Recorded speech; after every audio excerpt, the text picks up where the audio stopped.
Imagine you saw a girl. You proposed her, made her feel good about herself. She can't but will overthink your compliment. The next day she compliments you back, or at least has a positive look on you. It will give you confidence boost and you are doing good in football. Coach compliments you more, and everyone is happy. So it goes on and on and on. Higher expectations lead to higher performance. We will show you all pros and cons of it, so sit back, relax, and enjoy the video. Chapter 1. The Expectation Mirror.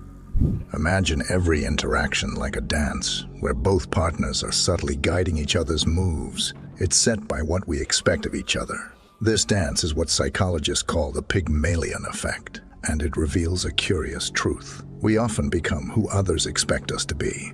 Expectations can act like invisible strings, pulling us toward behaviors that match those expectations.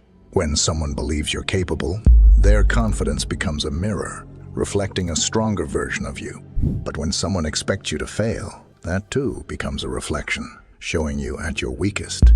If you see a child struggling with a puzzle and you think they're not clever enough, you might unwittingly withhold guidance or praise. You might give up on them too soon, and they, sensing your lack of belief, may start to doubt themselves, lose interest, and give up more easily next time. It becomes a self-fulfilling cycle. They live down to your expectations just as much as they might have risen to them, had they felt your belief in their potential. Here's the twist. Our expectations are often just assumptions, shaped by past experiences, biases, or even how hot was that day. Stoic philosophy teaches us to see things as they are, not as we wish them to be. Marcus Aurelius said, "The soul becomes dyed with the color of its thoughts." If our thoughts about others are tinted with doubt, impatience, or bias, we paint them in those colors. But if we see them clearly, without preconceptions, we grant them the space to become their best selves. The trick is to step back and question our assumptions. Are they true, or are they just shadows of our past fears and prejudices? By understanding this, we begin to dismantle the invisible cage of expectations and allow others, and ourselves, the freedom to be something more. Chapter 2. Breaking the Cycle of Expectations. Think of having a situation wherein, each time you rise from bed, you feel as if someone is monitoring you, judging your every move, but in fact, it is all coming from a shadow that is not a part of you. That shadow is somebody else's dream, parent, friend, boss, or faith in you, which may be unreal, unattainable, or undesirable. It chases you, speaks in your ear. You can't, or you have to. The Pygmalion effect holds that these shadows are our reality. But what if we could come out of the darkness and live the lives that we choose to live? The first step is agreeing to the fact that such expectations do possess some sort of control over our lives. They occasionally start off in what may be considered as a non-threatening manner, a look, a breath, or a spoken utterance. However, over time, these create bonds that are as real as chains, but are not seen by the naked eye. Many times, people are not bothered by events occurring in the world, but by their interpretation of these events.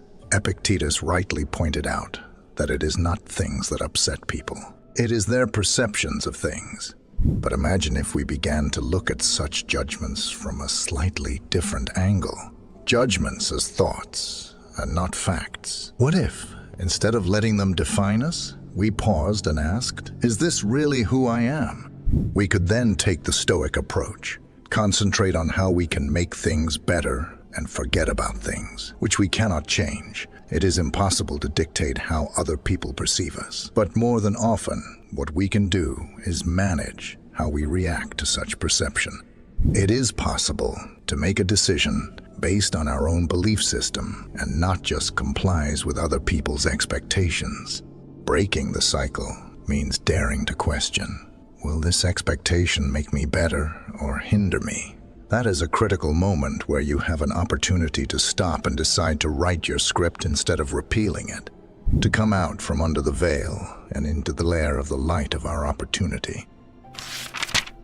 Chapter 3. The Courage to Redefine Ourselves. There is something subtle That begins when we choose not to fit into the boxes that have been assigned to us. The voice inside the human head that declares "I am not who you think I am" requires bravery, particularly when the whole world has decided on otherwise. Expectations are like stones in the pocket, with every single step becoming a struggle and every single movement becoming a chore. Nevertheless, one has to be plain to open the pockets first to be able to walk on the streets once more. It starts with discovering what really matters to us in the first place. Just recall Socrates, who said that the only thing that is worst of all is to live without questioning. To what extent individuals question the parts they were assigned or the narratives that were imposed on them?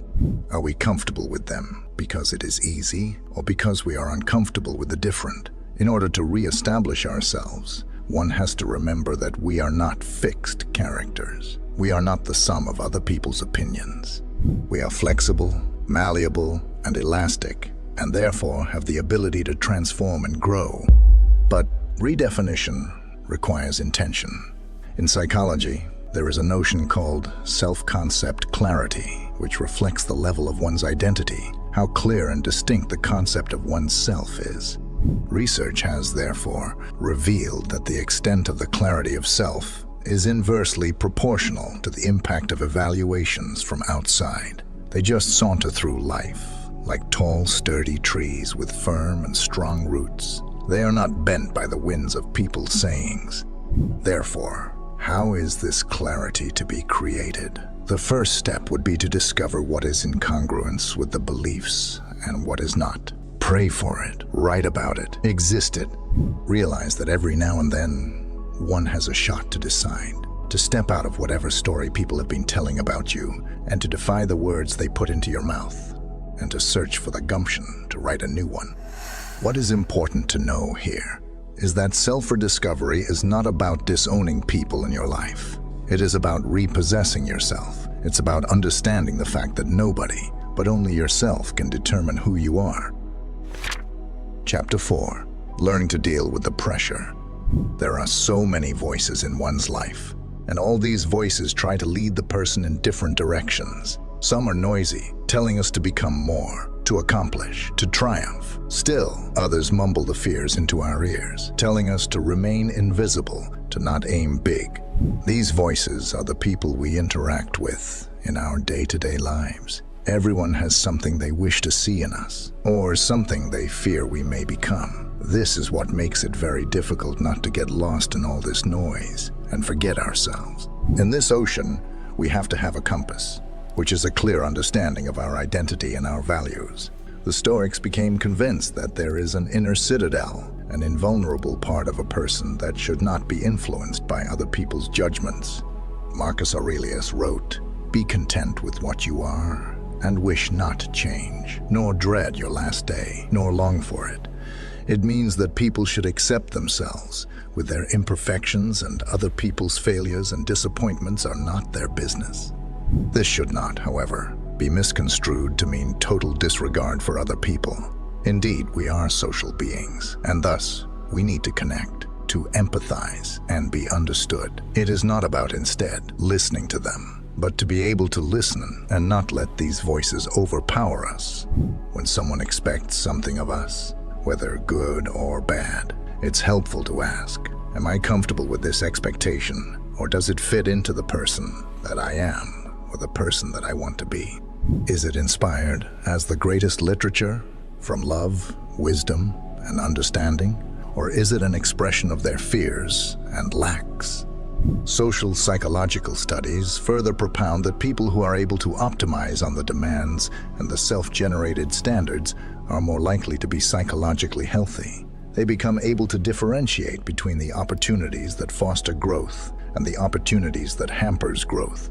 Managing other people's expectations, therefore, is not about provoking them, but about seeking to understand which are worthy of respect and which are better left alone. It is about understanding the difference between being guided by other people's opinions and having our course determined by them. Real liberty is found in the ability to hear and to follow, or not to follow, the internal signal. Chapter 5. The pressure to be perfect in an imperfect world. It is quite difficult to describe, but it feels like being caged in a society. Everyone is expected to be perfect. We are led to believe that our goal is to achieve perfect scores, perfect jobs, perfect love. And thus, expectations rise, each one of them a brick in a wall that is growing between the person and the persona. But here's the truth. There is no perfection. It is something like a mist that vanishes when approached. This was something the Stoics were well aware of. They came to accept the notion that it is impossible to achieve perfection and that it is not important to try.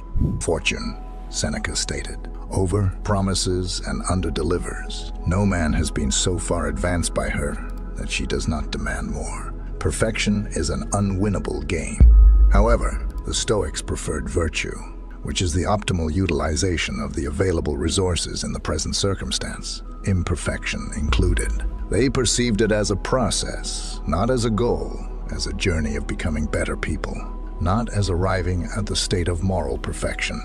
Self-compassion is the first step toward learning how to embrace imperfection. Self-compassion has been found in psychological research to increase people's resistance and drive. Instead of blaming themselves each time they fail, they embrace the fact that failure is inevitable in the process of learning. It does not mean the acceptance of the average. On the contrary, it means accepting the fact that progress is not made in a straight line, but in a zigzag. Well, what if we changed our narrative when it comes to mistakes? What if we did not reject and hide our imperfections as though they are shameful and only serve to remind us of our shortcomings, but rather as part of the personality? In a society that celebrates perfection, it is brave to embrace the imperfections, the flaws, and the untold narratives. Indeed, a flawless image is brittle. It breaks when confronted. However, an imperfect but real self is fluid and has the potential to flex, adjust, and evolve. Accepting that things will not always be perfect allows you to escape the pressure that comes with expectations from other people and even self-expectations. We learn to appreciate the process and not just the goal, and we learn that the worth of an endeavor is not reflected in how perfect we execute it, but in how genuine we are in our endeavors, how courageous we are in our beliefs, and how moral we are in our intentions. For context, comparison is actually mostly good. Many times we don't see our own flaws or achievements. It's actually a manly habit. It ignites a spark to do something, and that's why we often demonize this very habit. Though doing it more often without taking action is actually very harmful. We hope you are enjoying this video. Now let's discuss the positive sides. Just a quick reminder, if you're enjoying this video, please consider like and subscribe, and thanks a lot if you did already. Moving on. Chapter 6. The Power of Self-Expectation. While we often talk about the expectations others place upon us, there's another force at play. The expectations that we have developed in our minds. These are the unspoken, frequently unconscious expectations we have, requirements that guide, distinguish, and form our decisions, directions, and selves. In contrast with the above discussed external expectations, these self-expectations are more of personal nature that is based on the person's values, beliefs, and goals. With them, we can achieve greater heights or face our biggest challenge. Self-expectations are strong since they originate from within, from the narratives that we have or create about ourselves and our desired future. They can take us to the heights of glory and make us go beyond our limits and achieve what we are capable of doing. However, if these expectations are too strict or unattainable, then they will lead to self-criticism, anxiety, and burnout. In that, the Stoics are very emphatic on the fact that balance should be observed at all times. Epictetus said that one should make the best use of what is in your power and take the rest as it happens. This is not a call to inaction, but indicates that we must aim in a manner that is feasible. Psychologically, it focuses on having realistic expectations about ourselves, which means having high enough goals that will encourage us to work and achieve more. but not excessively high, which would cause us to constantly scold ourselves for not reaching them. A self-efficacy study, which is a measure of an individual's confidence in his or her ability to achieve a given task, indicates that moderate goals assist people in performing better than they would if the goals were set too low or too high. It's like setting a goal which is achievable, but at the same time high in order to encourage one to work harder. Positive self-efficacy simply implies the notion that when we think that we can do something, then we shall do everything possible to ensure that we do it. But if our expectations are colored with perfectionism or fear of failure, then we are likely to self-sabotage. It is therefore important to be our own competitor and at the same time our own friend, to establish expectations that reflect the best we want while at the same time having realistic expectations in order to encourage progress and development, to pose questions to ourselves. What do I really want? And the second, not less crucial question, why do I want it? Is it due to one's own desire and vision, or is it the echo of someone else's desire? Self-expectations should be like a lighthouse, guiding us toward our true north without drowning us in its light. They should inspire us to become better without making us feel lesser. And above all, they should remind us that our worth is not tied to what we achieve, but to the courage, integrity, and grace we bring to each endeavor. Chapter 7. The positive side of comparisons. To compare is always depicted as taking the joy of the other person as a vein that hinders the brilliance of the self. But there is also another story that says that comparison can also be aimed at positive changes, self-development, and learning. While we may think that measuring ourselves against others is a negative activity that involves envy and resentment, there are cases where this is not so. It can be about a call to action and about raising the bar for what we want to accomplish and for what we can accomplish. Think about how a musician feels when inspired by a virtuoso or an athlete who wants to improve the record of the colleague. This is known as positive upward comparison, refers to the case where one compares themselves with someone that is doing better than him or her, in the hope that he or she may also improve. If we see a person doing well in a particular field that we are interested in, then there is a tendency that it will also ignite a fire and make us realize that there is more to life. Psychosocial scientists have discovered that positive comparison is likely to lead towards better efforts and harder goals being set and achieved. The crux of the matter is that we have to learn not to view other people's success as our failure, but as the potential we have. This notion is quite compatible with Stoicism, according to which one should imitate other people's achievements without feeling less superior. Marcus Aurelius said that it will be good to willingly take on the role of imitating the virtuous conduct of people who live virtuously, but without bitterness and self-loathing. There is such statement made by the Stoics concerning people we meet.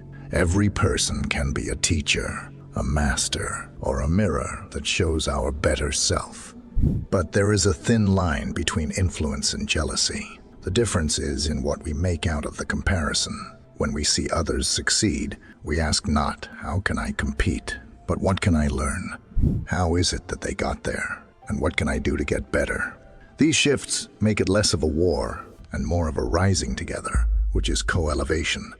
Therefore, the positive side of comparison is about reframing our perspective. Instead of letting it weigh us down, we use it to climb higher. Instead of seeing it as a race, we see it as a relay, where the success of others can propel us forward.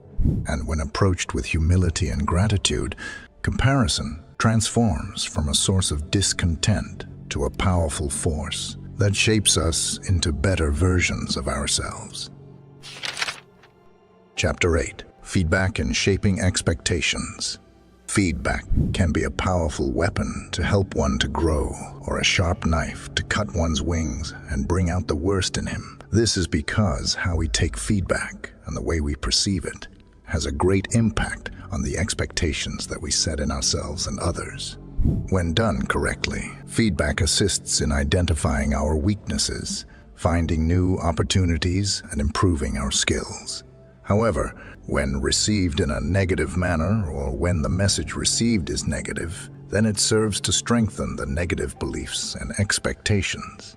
The Stoics valued feedback as a means to self-improvement. Seneca believed, "There is no person so severely punished as those who subject themselves to the whip of their own remorse." This is a reminder that feedback should not be used to whip ourselves with regret or self-criticism, but to guide us toward virtue and wisdom. Feedback is less about judgment and more about an opportunity to reflect and grow. It's not the words themselves that shape us, but how we choose to respond to them. From a psychological point of view, feedback can be a great motivator, but only if it is concrete, specific, achievable, and presented in the positive form. According to Carol Dweck's work on the growth mindset, people who believe that feedback is an opportunity to learn are more persistent, not prone to failure, and more effective in pursuing their objectives. On the other hand, the growth mindset perceives the feedback as a judgment of the abilities and may lead to avoidance and negative attitude. If feedback is to be used effectively, then this has to be done in balance so that a more positive outlook is achieved. Take criticism not as an indication of your value, but as feedback, information to analyze, sort out, and apply where necessary.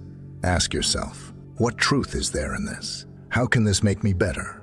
Feedback is not always right, and feedback is not always wrong. It is a call to self-introspection, an opportunity to check whether one is living a noble life or if there is a way that one can change for the better. When we are open to feedback and our spirit is not tense, then it is not as scary and as a result is more empowering. It helps us to trim our sails while we still know the direction we are headed. In this way, feedback is accepted as a way to learn and improve rather than a measure of one's worth, thus keeping the self-esteem constant. And in doing so, we create our expectations into a ladder to ascend higher and higher towards becoming the best versions of ourselves. Chapter 9. Mirror of Values. Expectations are people's reflections of what they cherish and what they hope to turn into in the future. Thus, every expectation, no matter where it comes from, has its origin in some value, a principle that defines the course of action. From expectations and values, we get an understanding of why people think or behave in a certain manner and how best to respond to the behavior. Think of it this way. Promises are on the outside while principles lie deep down. Every time we experience the pressure of standards, we need to ask, whose standards are these? Are they standards that we as human beings want to grow, be kind, creative, etc.? Or are we being dragged by the society pressure of success, beauty, or the status that we are supposed to achieve? Such reflection is important as, according to the Stoics, one's values should be selected deliberately rather than being adopted by default. Marcus Aurelius said, "If it is not right, do not do it. If it is not true, do not say it." This means that what we do and what we expect others to do should reflect the truth that is right in our hearts. Values clarification is one of the practices in psychology whereby people define what they consider to be important. Science proves that when people use their values as guide to their everyday behavior, they feel happier, more protected, and have more meaning to their existence. When those expectations stem from our personal values, they do not feel like pressure or stress, but are motivating instead. This is where we begin to find purpose in what we do not as duties, but as aspirations of the kind of persons we wish to become. But when expectation is in conflict with the values, trouble starts. Perhaps we may be stressed, frustrated, or consistently unhappy, or it seems as though we are living other people's life. The Stoics, for instance, urged people to take time and review their aspirations and objectives to see if they are noble. This enables us to target factors that are within our control, behavior and thoughts, while excluding those beyond our control, such as people's perceptions or social expectations. So what does this mean in practice? It means taking time to pause and reflect. Ask yourself, what are my core values? How do my expectations reflect those values? By aligning expectations with values, we move toward a life that is not only productive, but also meaningful and authentic. We learn to walk a path that is truly ours, where every step feels like an honest expression of who we are and what we stand for. Chapter 10. Using the Pygmalion Effect. The Pygmalion Effect, with its cycle of expectations and outcomes, is a powerful testament to the influence our beliefs can have on reality. From personal interactions to professional environments, understanding and harnessing this effect can transform how we approach growth, both for ourselves and others. At its core, the Pygmalion Effect reveals that the expectations we hold, whether positive or negative, can shape the behaviors and achievements of those around us. This is not merely about wishful thinking, but about a profound interaction between belief and performance. By setting high expectations and by believing in the potential of others, we can inspire remarkable achievements. Conversely, low expectations can inhibit potential, creating a self-fulfilling prophecy that limits growth. The Stoic philosophy, which teaches acceptance and focus on what we can control, aligns well with the principles of the Pygmalion Effect. It encourages us to be mindful of the expectations we set and how they influence those around us. As Marcus Aurelius said, the best revenge is to be unlike him who performed the injustice. In this context, the revenge is not about retaliation, but about rising above negative influences and setting a standard that reflects our highest beliefs. To effectively harness the Pygmalion Effect, consider the following practices. Set positive expectations. Whether mentoring someone or managing a team, set high but achievable expectations. Your belief in their potential can catalyze their performance and growth. Provide constructive feedback. Offer feedback that is specific, actionable, and encouraging. This helps reinforce positive behaviors and builds confidence. Reflect on your own expectations. Regularly examine your beliefs and expectations about yourself and others. Ensure they are aligned with genuine potential rather than limited by past experiences or biases. Ultimately, the Pygmalion Effect teaches us that our expectations have the power to shape outcomes. By consciously cultivating positive expectations and embodying them in our interactions, we foster an environment where potential can flourish. Embrace this power with responsibility and awareness, knowing that the beliefs you hold can not only influence others, but also create a ripple effect that enhances growth, performance, and self-fulfillment. In this way, we turn the Pygmalion Effect from a mere concept into a practical tool for fostering excellence and realizing potential, both in ourselves and in those we inspire.